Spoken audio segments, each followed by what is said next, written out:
Sir Banswara से फिर आप जयपुर आ गए, आपने राजस्थान विश्वविद्यालय में अध्ययन किया, वहीं पीएचडी की और वहीं आप शिक्षण कराने लगे, लेक्चरर लगे।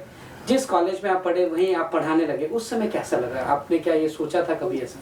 मैंने बीएससी भी बांसवाड़ा से ही की थी और वहाँ बायोलॉजी ली थी और बीएससी प्रथम श्रेणी में उत्तीर्ण की। वो भी वहाँ का एक रिकॉर्ड था कि पहली बार कोई बायोलॉजी का छात्र प्रथम श्रेणी से पास हुआ। और उसके बाद में मेरी रुचि क्योंकि वनस्पति शास्त्र विषय में बहुत थी, तो मैंने राजस्थान के सभी विश्वविद्यालयों में, अजमेर में, जयपुर में, उदयपुर में, इवन एमपी के अंदर मध्य प्रदेश के इंदौर, उज्जैन, वहाँ सब जगह अप्लाई किया था और मेरा चयन सभी जगह हो गया। और जब जयपुर हम गए तो वहाँ सबसे लिस्ट में मेरा पहला नाम था। सभी लोगों ने कहा कि ये सबसे बड़ा अच्छा वनस्पति शास्त्र का विभाग है, तो मैंने वहीं पर प्रवेश ले लिया। और वहाँ उसी वर्ष 1972 की बात है, सेमेस्टर प्रणाली पहली बार लागू हुई और हमने उस नई प्रणाली से एग्ज़ाम दिया।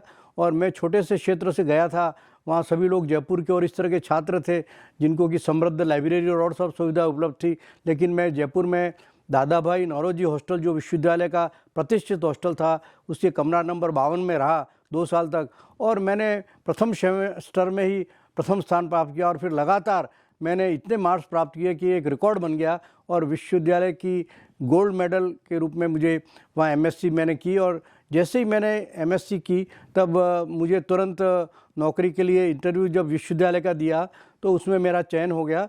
और इस बीच में छोटे से समय के लिए मैं राजस्थान के गवर्नमेंट कॉलेज प्रतापगढ़ में, क्योंकि विश्वविद्यालय की लिस्ट आउट नहीं हुई थी, तो मैंने वहाँ पर भी ज्वाइन कर लिया था 21 सितंबर 1974 को। और करीब 7 नवंबर तक वहाँ रहा मैं और 8 नवंबर 1974 को मैंने राजस्थान विश्वविद्यालय में लेक्चरर के पद के रूप में अपना कार्यभार ग्रहण किया।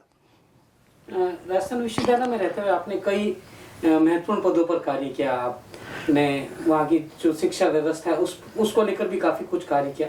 उस दौरान क्या मूल आपके मन में रहा, क्या थीम रही कि किस तरह स्टूडेंट्स को ज्यादा लाभान्वित करना है? जैसे ही मेरी जॉब लगी, ये निश्चित था कि हम लोगों को पीएचडी करना था। तो मैंने प्रोफेसर बी त्यागी, जो कि वहाँ के हेड ऑफ द डिपार्टमेंट और बहुत प्रतिष्ठित वनस्पति शास्त्री थे पूरे देश के, उनके सानिध्य में मैंने अपना पीएचडी का कार्य शुरू किया।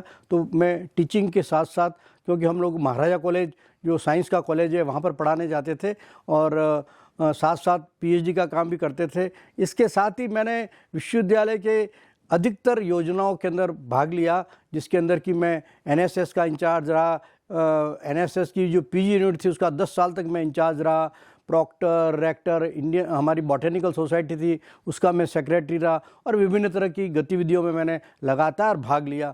और महाविद्यालय के अंदर भी कई सारी हम गतिविधि करते थे और वहाँ का भी एक साइंस एसोसिएशन हमने बना रखा था, उसमें भी बहुत सारी गतिविधियाँ की। तो इस तरह से मैंने अपने आप को इन्वॉल्व किया। लेकिन साथ साथ मैं फिर महाराजा कॉलेज का लोकल हेड रहा, इसके बाद में वाइस प्रिंसिपल भी रहा, डायरेक्टर रहा मैं कॉलेज